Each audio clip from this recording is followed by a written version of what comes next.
Esta tercera plática de esta Semana Santa sobre la Pasión del Señor, como os anuncié, vamos a dedicarla al buen ladrón, llamado San Dimas. Hemos hablado de la negación de Pedro al principio de la Pasión, cuando el Señor está en la casa del sumo sacerdote. Hemos hablado de la traición de Judas, de todo ese proceso de defección por parte del apóstol hasta llegar a la venta del Señor. Y ahora nos situamos ya en el momento de la cruz, de la crucifixión.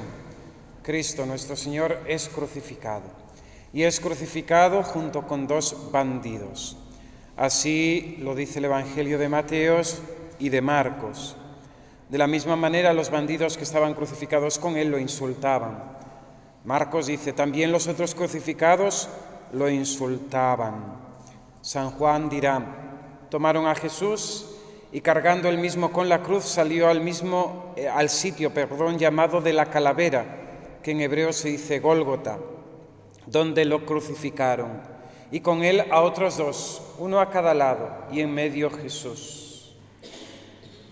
Nos saltamos unos versículos. Fueron los soldados, le quebraron las piernas al primero y luego al otro que habían crucificado con él, pero al llegar a Jesús, viendo que ya había muerto, no le quebraron las piernas, sino que uno de los soldados con la lanza le traspasó el costado y al punto salió sangre y agua. Tanto Marcos y Mateo dicen que eran bandidos, Juan no lo dice, pero se entiende debido que a la pena de crucifixión era para los peores delincuentes. ¿Dónde está desarrollada este diálogo de Cristo con el buen ladrón? En el Evangelio de San Lucas, capítulo 23, versículo 33 en adelante. Cuando llegaron al lugar llamado de la calavera, lo crucificaron allí, a él y a los malhechores, uno a la derecha y otro a la izquierda. Jesús decía, Padre, perdónalos, porque no saben lo que hacen. Hicieron lotes con sus ropas, los echaron a suerte. El pueblo estaba mirando, pero los magistrados le hacían muecas diciendo, a otros ha salvado, que se salve a sí mismo, si él es el Mesías de Dios, el elegido. Se burlaban de él también los soldados que se acercaban y le ofrecían vinagre, diciendo, si eres tú el rey de los judíos, sálvate a ti mismo. Había también por encima de él un letrero, este es el rey de los judíos.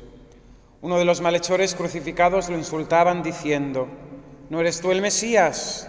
Sálvate a ti mismo y a nosotros.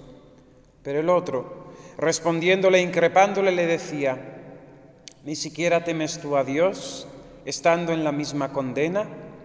Nosotros en verdad lo estamos justamente, porque recibimos el justo pago de lo que hicimos. En cambio, éste no ha hecho nada malo. Y decía, Jesús, acuérdate de mí cuando llegues a tu reino.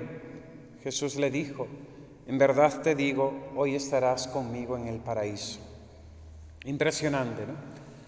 Dice San Agustín, el que se dedicó a robar toda su vida y murió por ladrón, hasta robó el cielo en el momento de su muerte, ¿no? Robó del corazón de Cristo, de su misericordia, la bienaventuranza, el perdón, la misericordia, la felicidad del cielo.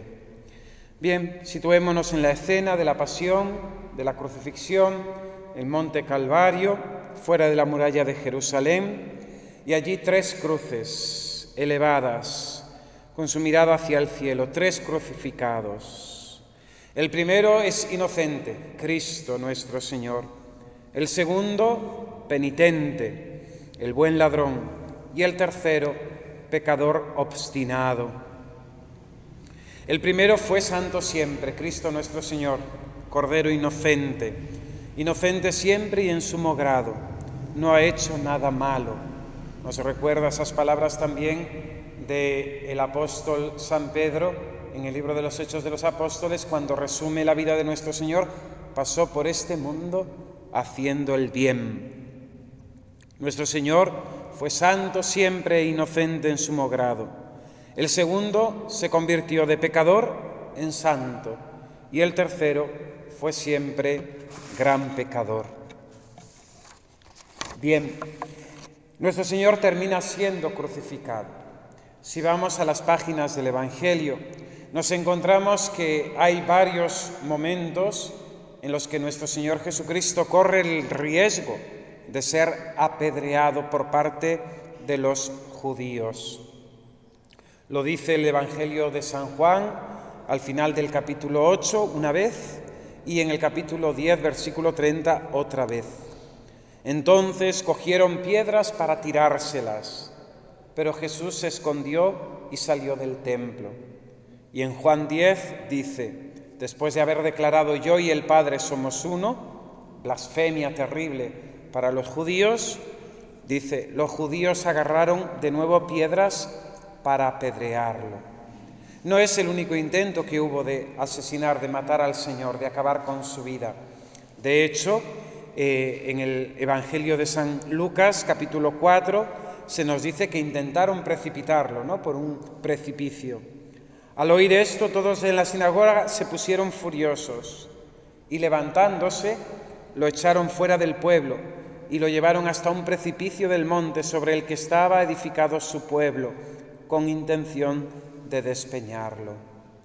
¿Esperaba nuestro Señor Jesucristo ser crucificado? Lógicamente, en cuanto Dios, y teniendo la ciencia de Dios, tendría el conocimiento de que ese sería su fin. Pero en cuanto al conocimiento humano del Salvador, podemos entender que nuestro Señor esperaría ser lapidado. Era la forma que tenían de ejecutar a muerte los judíos. De hecho, en el Pentateuco, en el libro del Levítico y del Deuteronomio, se recogen los pecados, los delitos por los que se debe apedrear a una persona, ¿no? En primer lugar, por tocar el monte Sinaí, donde Dios entregó a Moisés los mandamientos. Un buey, por ejemplo, que cornea a un hombre debe ser lapidado. Por violar, por faltar al día del sábado, debe ser lapidado. Por entregar un hijo a los ídolos, debe ser lapidado. Por evocar espíritus o practicar la adivinación, practicar la brujería, lapidación. Por blasfemar contra Dios, lapidación. Por idolatría e incitarla a hacer a otros, lapidación. Incluso por no obedecer a los propios padres, lapidación. Casarse sin ser virgen y pretendiendo serlo, lapidación. Y tener relaciones adúlteras también estaba penado con lapidación. De hecho, tenemos en Juan 8 ese caso de la mujer adúltera que es presentada ante Jesús para que él dirima la causa. Ha sido hallada en flagrante adulterio, la ley de Moisés establece que hay que apedrearla. Maestro, ¿tú qué dices?, ¿no? Y el Señor responderá magníficamente, ¿no?, devolviéndole pues esa inculpación, ¿no?, ese juicio que ellos habían hecho sobre la mujer. El que esté sin pecado, tire la primera piedra. Y el evangelista lo detalla hermosamente. Y empezando por los más viejos, todos se fueron, ¿no? Todos se fueron. Y también tenemos en el Nuevo Testamento el caso del martirio de San Esteban, que fue apedreado. De él que es testigo Saulo, el joven Saulo, todavía siendo un joven adolescente. Él sostiene las capas de aquellos que están apedreando. La forma de apedrear, lógicamente, es una forma de ejecutar la pena de muerte, de hacer justicia, pero de hacerlo de forma social, sin que recaiga la culpa sobre nadie concreto. Porque si bien había estas penas de muerte en el pueblo judío, sabemos lo sagrado, el concepto tan sagrado que se tiene de la vida. Dios es el autor de la vida y solamente Dios es quien la puede quitar, ¿no? Debido a estos crímenes tan graves, se prevé esa pena de muerte, pero es una pena de muerte que se realiza como pueblo. No la hace un ejecutor concreto, sino que todos participan de esa ejecución y parece que todos quedan exculpados porque no se sabe cuál ha sido la piedra final que ha dado el punto, ¿no?, el remate a la persona. Bien, Jesús mismo, cuando llora sobre Jerusalén, hace entender que podría esperar, ¿no?, ser apedreado. Mateo 23, 37. Jerusalén, Jerusalén, que matas a los profetas y apedreas a quienes te han sido enviados. ¿Cuántas veces intenté reunir a tus hijos como la gallina reúne a los polluelos bajo sus alas, y no habéis querido? Pues bien, vuestra casa se va a quedar vacía, desierta. Os digo que a partir de ahora no me veréis hasta que digáis: bendito el que viene en nombre del Señor. Jerusalén, Jerusalén, que matas a los profetas y apedreas a quienes te han sido enviados. Incluso en aquella parábola del Señor de los viñadores homicidas, se habla de cómo aquellos viñadores acaban apedreando, matando al hijo del dueño, del propietario de la viña, ¿no?, siendo lógicamente una referencia, ¿no?, directa al ministerio del Señor, al ministerio de Jesús mismo, ¿no?, sobre su persona, y cómo podía prever esa lapidación. La cuestión es que nuestro Señor Jesucristo termina siendo crucificado. ¿Cuáles son los motivos? Pues la sentencia a muerte la dicta el Sanedrín. En el interrogatorio con el sumo sacerdote se le pregunta: te conjuro por el Dios vivo, di en verdad, ¿eres tú el Mesías, el Hijo de Dios vivo? Y nuestro Señor contesta: tú lo dices. Y se acaba la causa. Habían traído testigos, habían traído acusadores, no se ponían de acuerdo, que se ha dicho que el templo lo derruye, lo construye. No había acuerdo en esas acusaciones.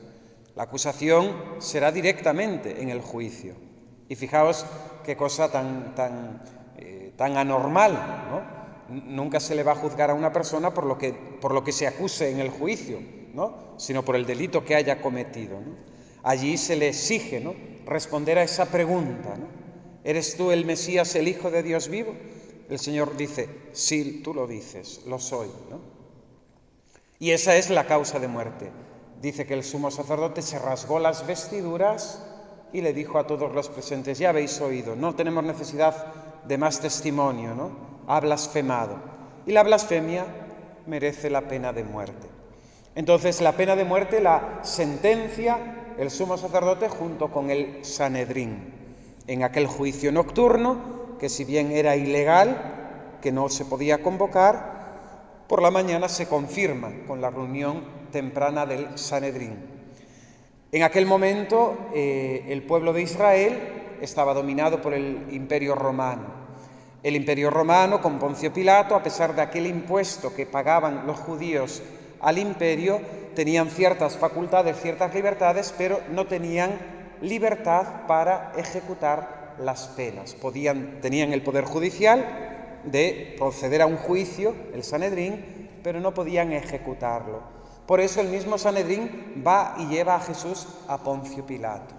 Y vaya con la carta hecha, con la sentencia dictada, simplemente para que el procurador romano cumpla, ponga en práctica la sentencia a muerte.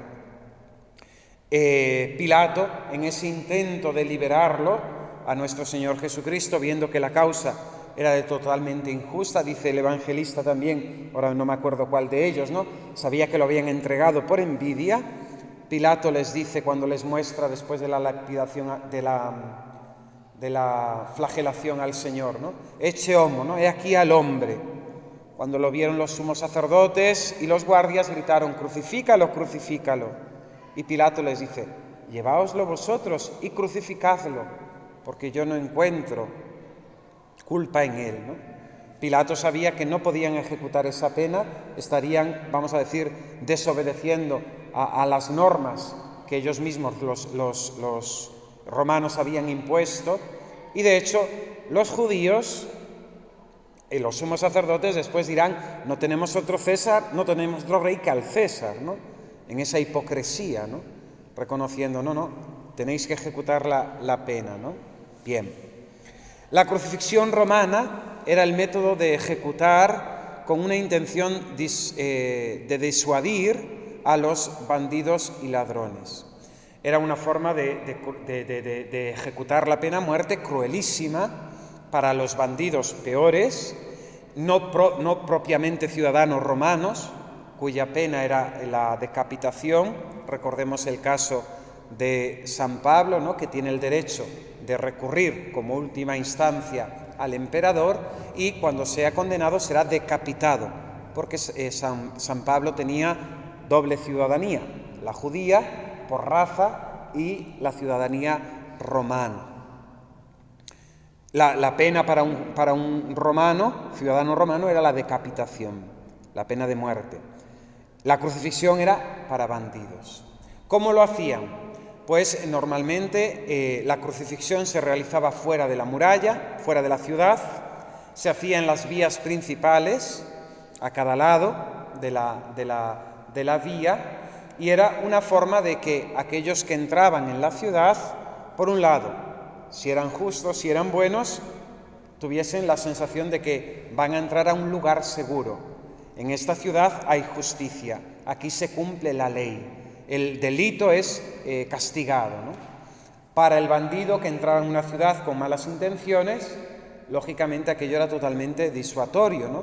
¿Por qué? Porque si hacían algo malo, sabían que iban a pagarlo, ¿no? Nosotros estamos pagando el fruto, ¿no?, el castigo de nuestro crimen, dirá el buen ladrón. Es una pena para los peores criminales, ladrones, homicidas, etc. Una muerte lenta y terrible, que aparte de deshidratación, insolación, cansancio crónico, finalmente puede llevar al paro cardíaco y a la asfixia, ¿no?, al estar pendiente. Esto también es importante, ¿no?, porque a veces pensamos que el Señor murió en la cruz desangrado, ¿no?, por las heridas de la flagelación, que fueron terribles, y por los clavos, ¿no? Pero es una visión un poco simple, ¿no?, de la pena de la crucifixión. Realmente acaban muriendo asfixiados, ¿no?, porque en la posición en la que están colgados tienen que estar continuamente incorporándose, ¿no?, al estar colgados para poder respirar. Eso oprime los pulmones, los llena de sangre y de líquido y terminan sin poder levantarse a coger aire y mueren, ¿no?, asfixiados. Es una muerte terrible, ¿no?, que podía durar muy poco, dependiendo de la, vamos a decir, de la complexura del reo, ¿no?, y la situación en la que se encontrase de salud. Podía durar incluso días, ¿no? Incluso personas, hay testimonios en escritos históricos de personas que han sobrevivido a la pena de la crucifixión, ¿no?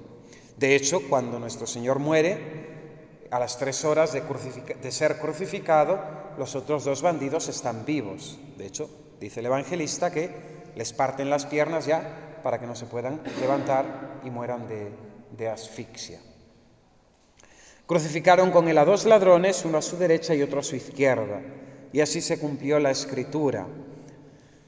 Con los transgresores ladrones fue contado, ¿no?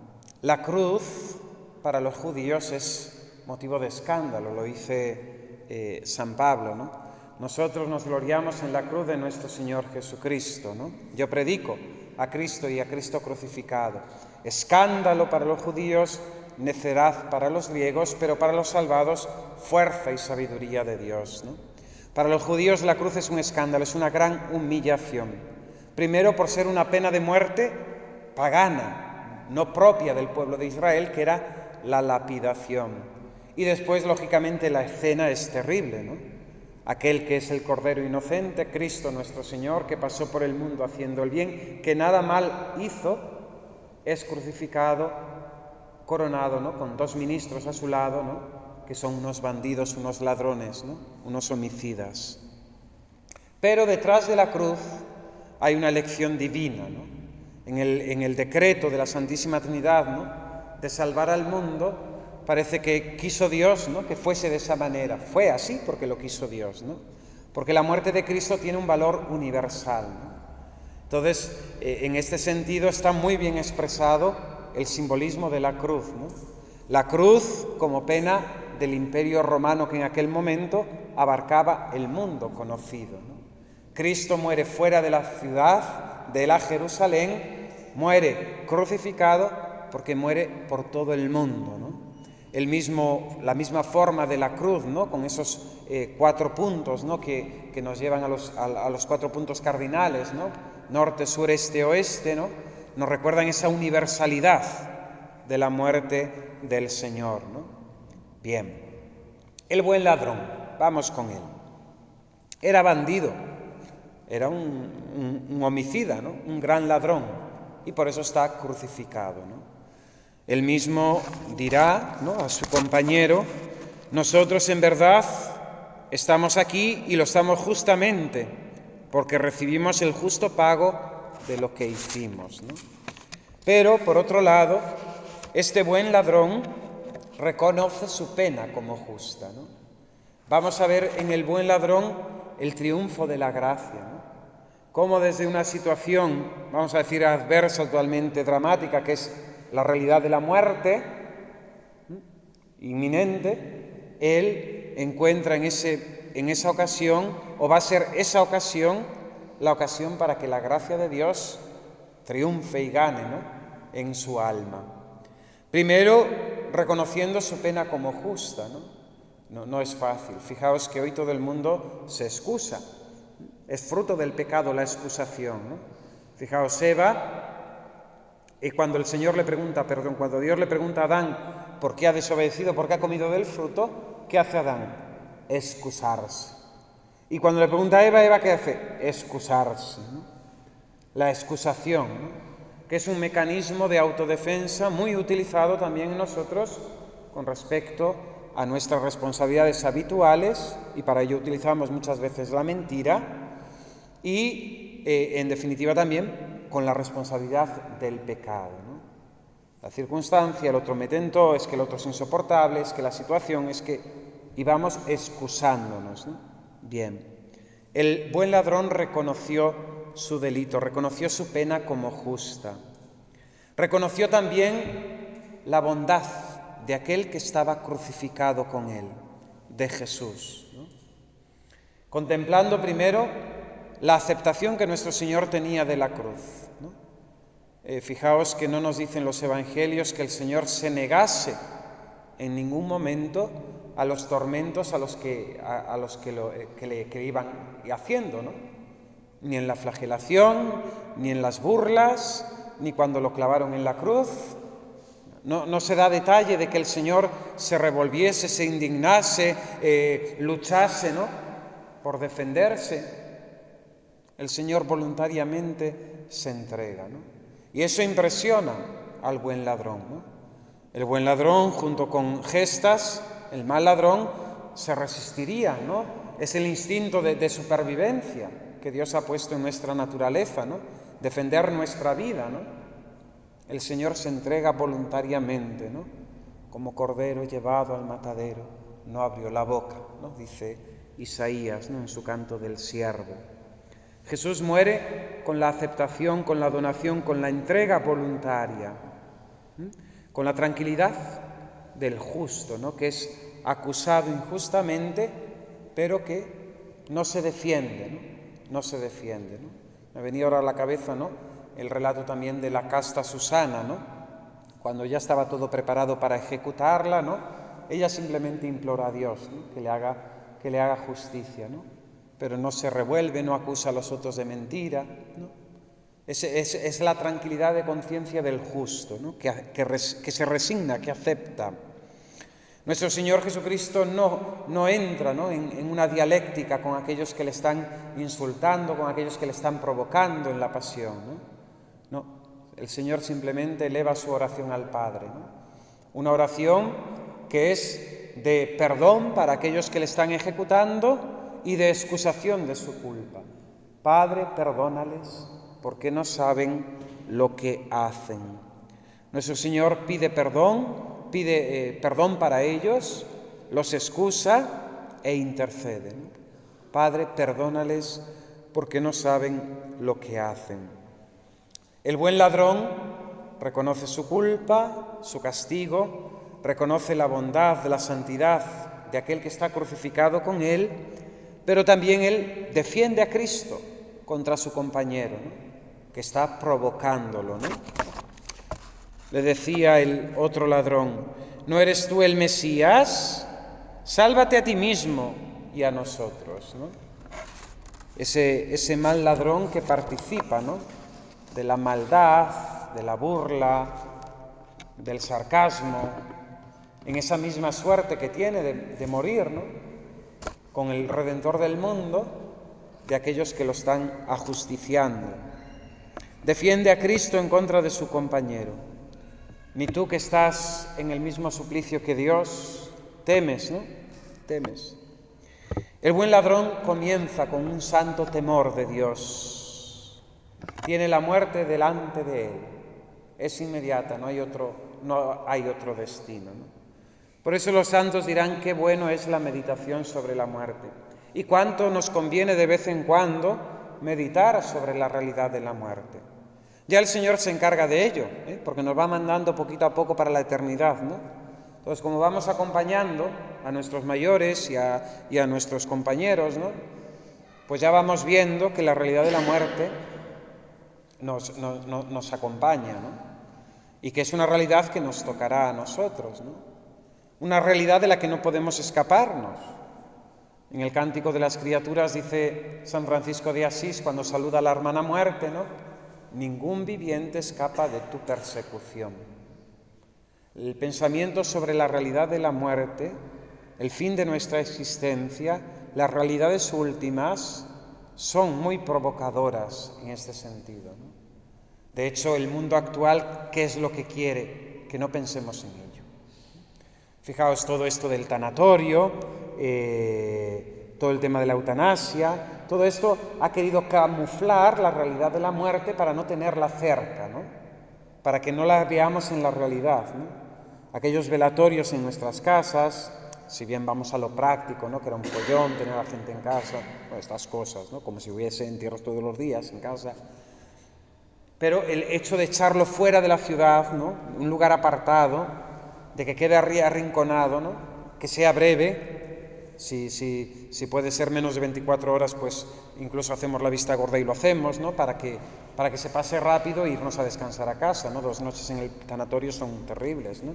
Ya nadie, bueno, prácticamente nadie, ¿no?, se queda velando a su difunto de noche, ¿no?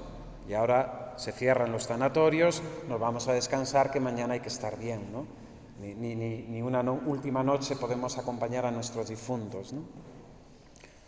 No quieren que pensemos en la muerte, ¿no? No quiero que pensemos en la muerte porque la muerte en definitiva nos pone enfrente del destino y de Dios, ¿no?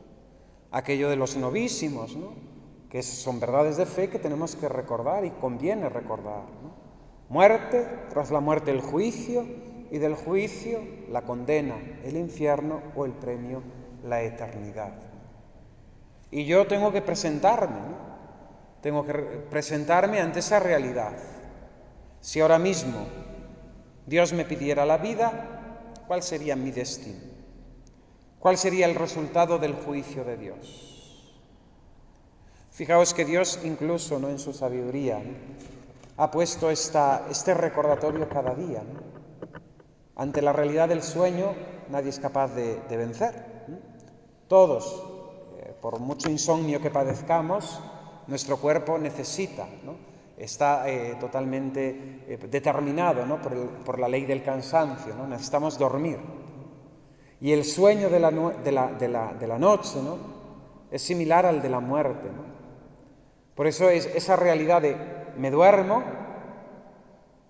y me voy a despertar al día siguiente. ¿Quién me lo asegura? ¿Cuántos se acostaron sanos y salvos y ya no se levantaron?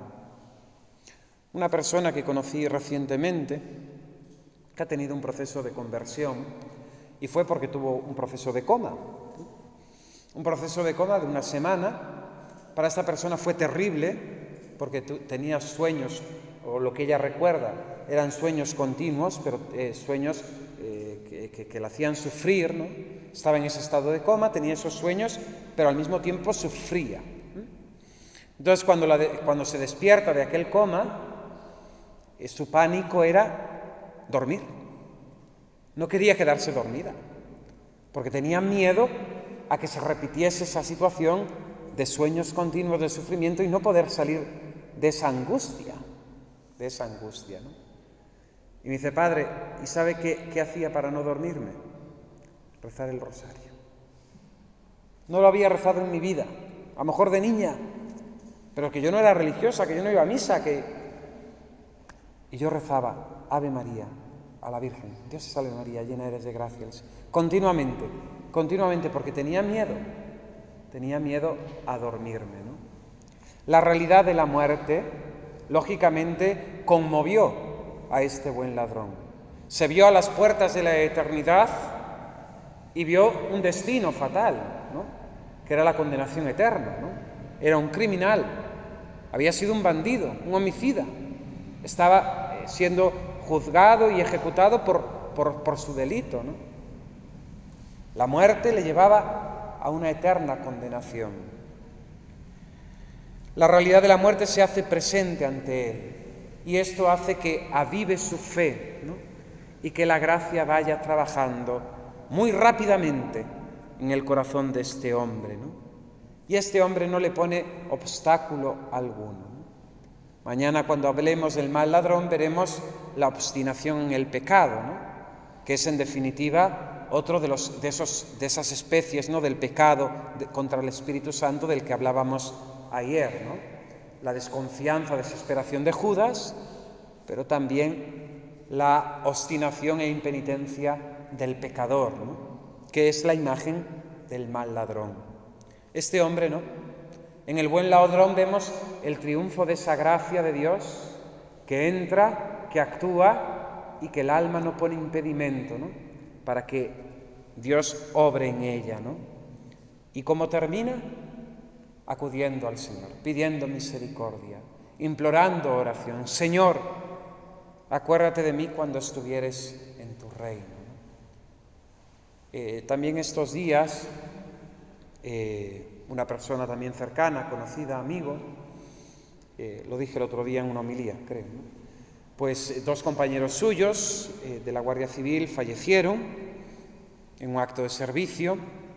Él pudo fallecer igual, si bien él me decía, gracias a Dios, Padre, el sábado anterior me había confesado, tenía conciencia de que estaba en gracia de Dios y salvé la vida porque Dios lo quiso así, no estaba allí mi hora, ¿no? Pero estoy muy preocupado, ¿no? Por mis compañeros, ¿no? Por mis compañeros. ¿Qué será de ellos, ¿no? ¿Cuál ha sido su destino, ¿no? ¿Qué puedo hacer, Padre? Rezar. No podemos otra cosa que rezar. Confiarlos a la misericordia de Dios, ¿no? Aquello del santo cura de Ars, ¿no? Entre el puente y el río podía estar Dios, ¿no? Esa madre que desesperada acude al santo cura, mi hijo se ha matado, se ha suicidado, se ha ido al infierno, ¿no? Y el santo cura le da ese mensaje de confianza en la misericordia de Dios. Entre el puente y el río podía estar Dios, ¿no? Pero lógicamente la realidad de la muerte es algo que tenemos que pensar, ¿no? Y no como algo lejano. Veamos las esquelas y vemos que la gente se muere a todas las edades. De que vamos a morir viejitos no lo tenemos seguro. Podemos morirnos hoy mismo, mañana, dentro de 10 años o dentro de 40, cuando Dios quiera. Pero es una verdad cierta que vamos a morir. Incierta en el tiempo, en el momento y en el lugar, ¿no? Pero para que no nos sorprenda, hemos de prepararnos, ¿no? Hemos de estar preparados, ¿no? Como si ahora mismo Dios nos pidiera la vida. Si viviésemos con esa conciencia, el mundo sería otra cosa, ¿eh? Si viviéramos con la conciencia de que hoy tenemos que rendir cuentas a Dios, veríamos cómo nuestra vida sería muy distinta, ¿no? Y la sociedad sería muy distinta, ¿no? Pero pensamos que somos eternos, ¿no? Que podemos aquí prolongarnos, ¿no? Por toda la eternidad, construir aquí nuestro paraíso terrenal. Las virtudes empiezan a brillar en aquel bandido, en aquel buen ladrón, ¿no? Corrige con celo a su hermano. Corregir al que hierra, ¿no? Una obra de misericordia. Reconoce la inocencia de Cristo. Este no ha hecho ningún mal, ¿no? Reprocha la injusticia con que le tratan los judíos. Y en definitiva reconoce, hace confesión pública de su crimen, ¿no? Nosotros merecemos el castigo que estamos pasando, ¿no? Con estas disposiciones, la luz de la fe y la fuerza de la gracia avanzan en su alma hasta hacerle volverse a Cristo y pedir: Jesús, acuérdate de mí cuando llegues a tu reino. Señor, Kyrie. Esa expresión de Jesús, lógicamente le está llamando por su nombre, es lo que aparece en el letrero, ¿no? En la cartela de la crucifixión. Reconoce a Jesús con el significado de la palabra de Jesús, Salvador, ¿no? Acuérdate de mí cuando llegues a tu reino, ¿no? Reconoce a Jesús como Rey. Sobre el título de INRI, no voy a contar el chiste de Enriquito, porque no procede en estos momentos, ya lo contaremos en otro momento, pero sobre el cartel de la cruz, ¿no? INRI, era costumbre, ¿no? Entre los romanos que aquellos que condenaban a la pena de crucifixión les colgasen incluso de su cuello un cartel con su nombre, el origen y la causa de la pena, de la sentencia. Jesús, nazareno de Nazaret, muerto por proclamarse rey de los judíos, ¿no? Pilato escribió un letrero y lo puso encima de la cruz. En él estaba escrito: Jesús el Nazareno, el rey de los judíos. Leyeron el letrero muchos judíos porque estaba cerca el lugar donde crucificaron a Jesús y estaba escrito en hebreo, latín y griego. Entonces los sumos sacerdotes de los judíos dijeron a Pilato: no escribas el rey de los judíos, sino este ha dicho: soy el rey de los judíos.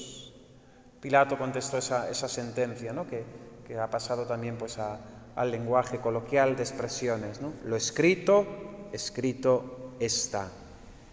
Bien, el buen ladrón reconoce en Jesús al Salvador y reconoce en Jesús el Rey. Acuérdate de mí cuando llegue a tu reino.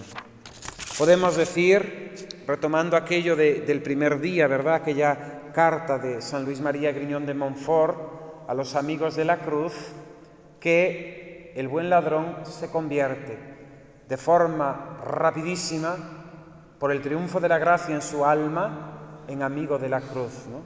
Es un discípulo aventajado en la escuela de la cruz de Cristo, ¿no? Y lo podemos ver en contraste con otros personajes, ¿no? El mismo Pedro, apóstol, elegido por Cristo, discípulo de los predilectos, elegido como roca, piedra de la Iglesia, reniega de Jesús.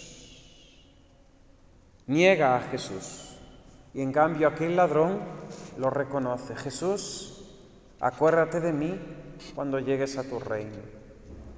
Pensemos en los discípulos de Emaús, que el domingo, volviéndose a su aldea, van totalmente decepcionados, ¿no? Desconfiados, ¿no? Había dicho, pensábamos, y en cambio este hombre, ante un espectáculo que es realmente de locos, ¿no?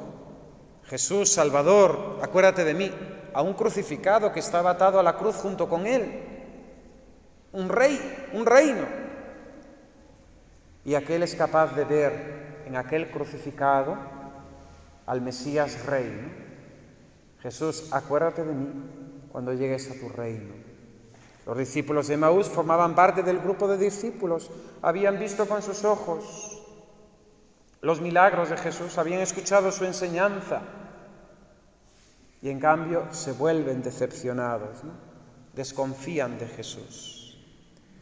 El mismo Santo Tomás, apóstol, duda, ¿no? de la resurrección de Cristo, ¿no? Dice que tiene que meter el dedo en sus llagas y en cambio el buen ladrón no duda de que aquel crucificado ha de reinar después de su muerte, ¿no? Tomás duda de la resurrección, del triunfo de Cristo, de su realeza. El buen ladrón cree firmemente de que Cristo, aquel crucificado con él, es Rey, Rey por toda la eternidad, Rey universal, Rey de cielos y tierra. Todo esto lo hace el ladrón en unas situaciones totalmente, vamos a decir, poco propicias, ¿no? No es la multiplicación de los panes. Sabéis que San Juan nos dice, ¿no?, que Jesús, después de multiplicar los panes, la muchedumbre quería proclamarlo rey. Claro, nos ha dado pan, hemos comido, nos hemos saciado, este nos interesa, ¿no?, porque va a triunfar rápidamente, ¿no? Incluso aquellos que experimentaban una curación física, ¿no?, podían proclamar a Jesús hijo de David, ¿no? Incluso cuando entra en Jerusalén nuestro Señor Jesucristo, ¿no?, aquella multitud, ¿no?, sabía la fama que tenía, había resucitado a Lázaro, lo último que había hecho, ¿no? Hosana al Hijo de David, bendito el que viene en nombre del Señor. Pero es que el buen ladrón confiesa a Cristo Rey y se confía en Él en el momento totalmente de descrédito, ¿no?, de fracaso. Si iba a venir a establecer un reino, ¿qué reino iba a hacer crucificado, ¿no? En este sentido, ver el contraste del mal ladrón. Sálvate a ti mismo y sálvanos a nosotros, ¿no?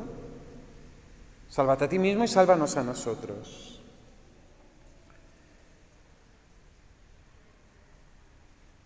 San Dimas tenía conocimiento, había aprendido rápidamente que el reino de Cristo no era un reino mundano, un reino terreno, ¿no?, sino que era un reino espiritual, ¿no?, un reino de los cielos, cosa que sus apóstoles tampoco habían comprendido después de 3 años.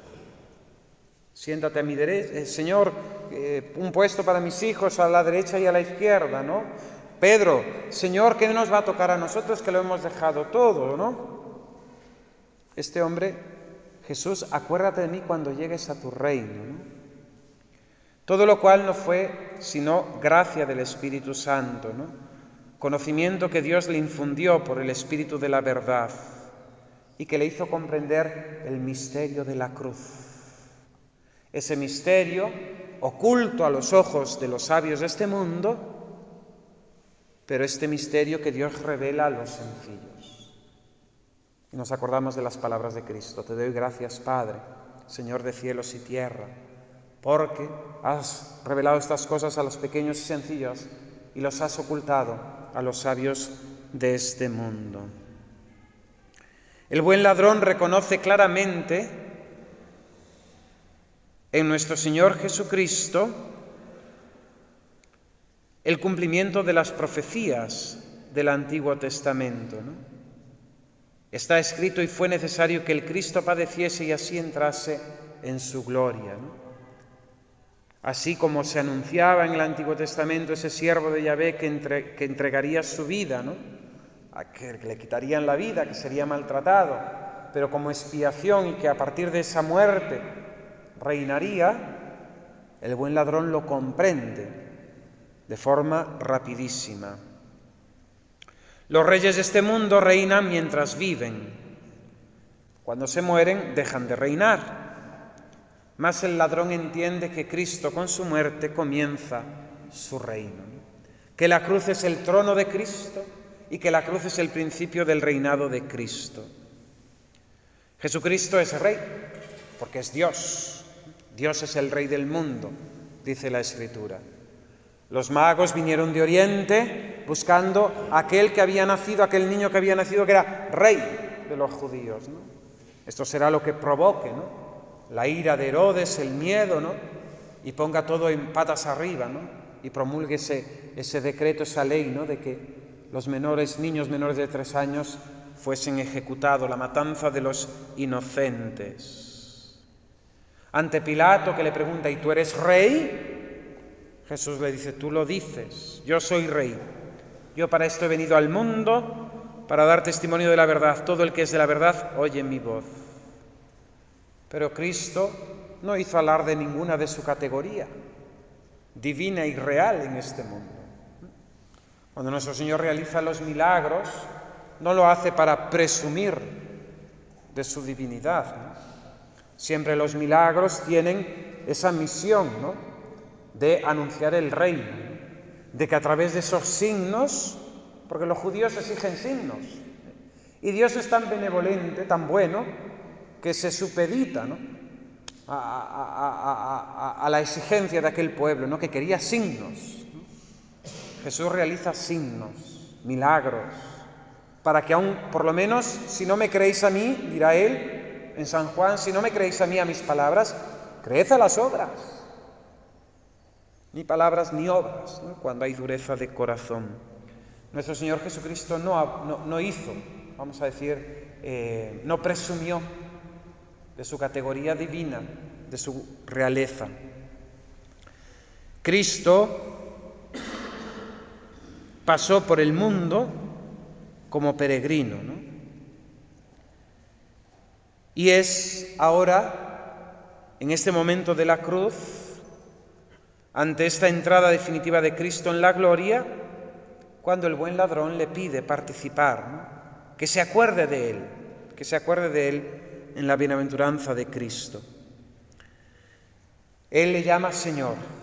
Con ello se profesa siervo suyo, esclavo, comprado no con precio de dinero, de oro y plata, ¿no?, sino al precio de la sangre del Hijo de Dios. Acuérdate de mí, le dice. Son palabras llenas de fe, de esperanza, de amor, de devoción, de humildad. Acuérdate de mí. No le dice, si quieres, acuérdate de mí, porque confía ciegamente en la caridad de aquel que es el buen pastor, que ha venido a dar su vida por las ovejas. Tampoco le dice, Señor, aspiro a ser miembro de tu reino, porque sabe que no lo merece por su pecado, por su delito. En suma, nada pide él para sí más que ser recordado, ¿no? Acuérdate de mí, no te olvides de mí. Si te dignaras tan solo acordarte de mí, si quisieras enviarme una mirada de piedad, eso me bastaría, porque estoy seguro de tu poder y sabiduría y confío sin reservas en tu piedad y en tu caridad. La oración, la petición de este buen ladrón brota del amor a Jesucristo, ¿no? Aquel amor, ¿no?, que dice, aunque gloria no me dieres, ¿no?, y fuera al infierno, que en el infierno te alabase, ¿no? Dice un soneto, un santo, ¿no? Incluso si me tengo que condenar, Señor, no permitas que a un condenado no te pueda amar, ¿no? Es una contradicción, ¿no? Pero a esa exageración llega un alma enamorada, ¿no? Cuando estuvieres en tu reino, dice San Roberto Belarmino, para demostrar que nada pedía de perecedero y caduco, sino solo suspiraba por las cosas sempiternas e inmortales, ¿no? ¿Qué diferencia la oración de este buen ladrón con nuestra oración, verdad? Que no deja de ser muchas veces una letanía lastimosa, quejicosa, llorosa, penosa de nuestras necesidades materiales y de nuestras cosas de aquí abajo del mundo, ¿no?, olvidándonos de lo más principal e importante, ¿no?, que es la salvación eterna. El buen ladrón no pide nada perecedero de este mundo y caduco, sino solamente suspiraba por las cosas sempiternas e inmortales. Acuérdate de mí. No pide librarse de la muerte, no pide más vida, tan solo un recuerdo de aquel Señor, un recuerdo confiado en el amor, en la caridad, en la misericordia de Cristo para con las almas. Jesucristo nuestro Señor responde inmediatamente, hoy estarás conmigo en el paraíso. Resalta, ¿no?, estas palabras de Cristo, esta aceptación de la petición de aquel buen ladrón, su misericordia, ¿no?, y la liberalidad de su corazón. Misericordia de Cristo, que no respondió a las maldiciones de los que le provocaban, porque es paciente. Misericordia de Cristo, que inmediatamente responde a ese buen ladrón que le pide un simple recuerdo en su reino. Porque la caridad es paciente, afable, benigna, Se olvida Cristo de sus propios dolores para consolar al ladrón.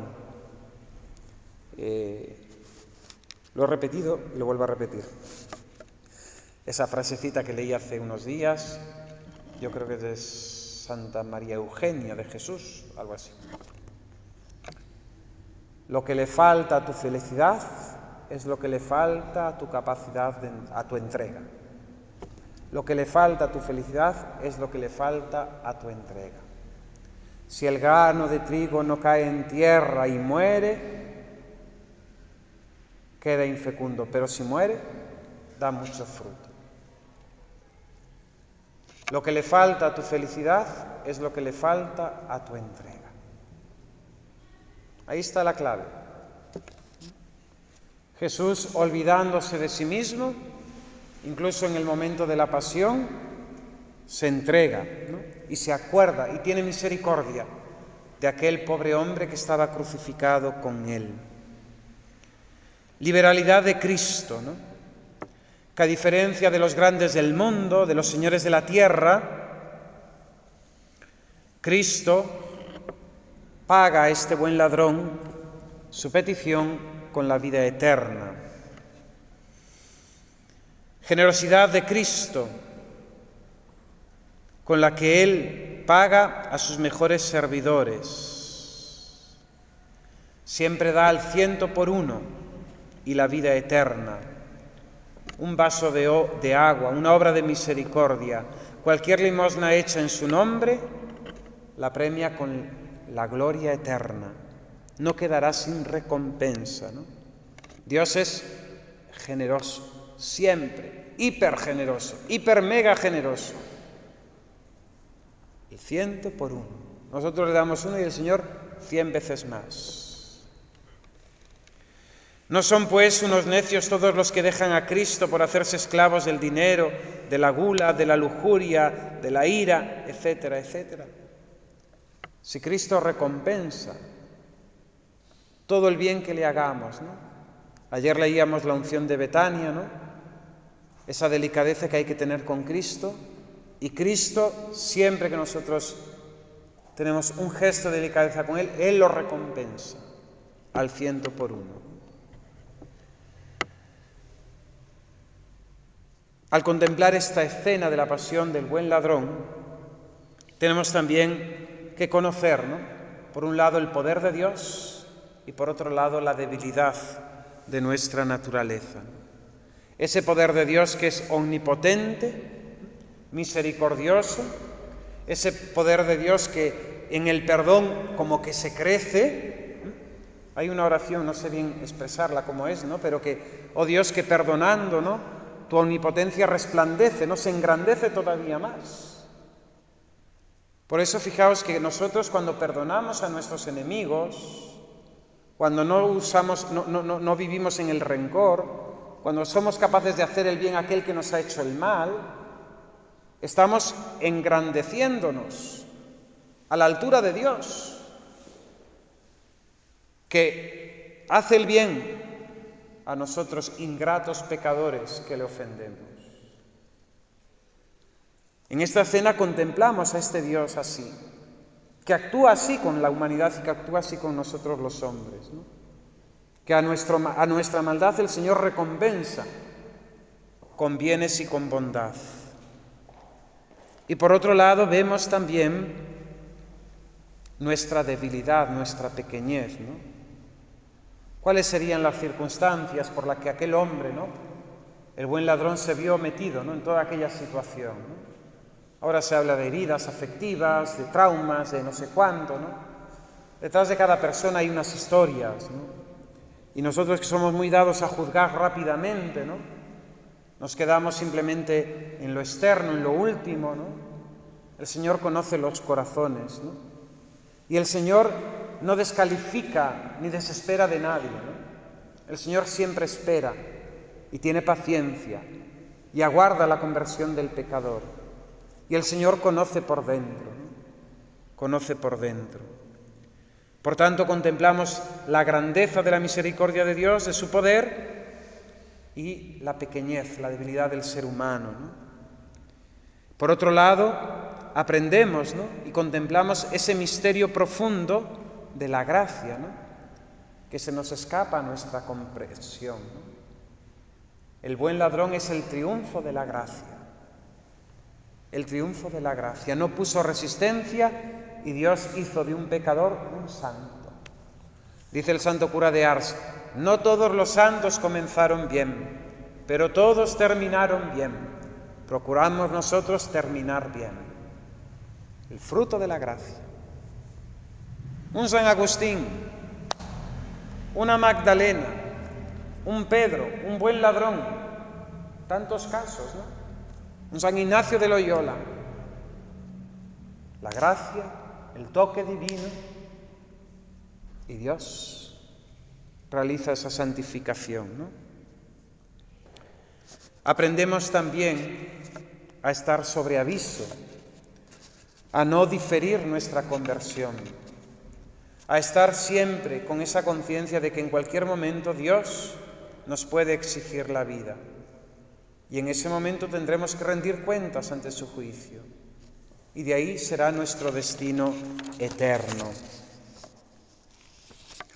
De esto podemos también nosotros considerar que nadie puede vivir sin cruz. Aquel buen ladrón tuvo una cruz y aquella cruz se convirtió también en él para motivo de salvación. Nosotros no podemos vivir sin cruz y nos engañamos si intentamos evitarla. Los verdaderos sabios no solo la reciben de la mano del Señor con paciencia, sino que la llevan con alegría hasta la muerte. Un texto de San Juan de Bautista de la Salle. En este mundo hay cruces de ladrones y cruces de Jesús. Las de ladrones son aquellas que no llevan consigo ninguna gracia, ni comunican movimiento alguno de vida a quienes las soportan, porque no las llevan sino con malas disposiciones. Las de Jesucristo son aquellas que a menudo obran milagros, infunden buenos sentimientos, dan negación y práctica de las virtudes. Incluso a veces resucitan muertos al inspirar alejamiento y horror al pecado. La cruz que lleváis vosotros, ¿es la cruz de Jesucristo? ¿En qué lo conocéis? ¿Las dificultades que encontráis os ayudan a practicar muchas virtudes?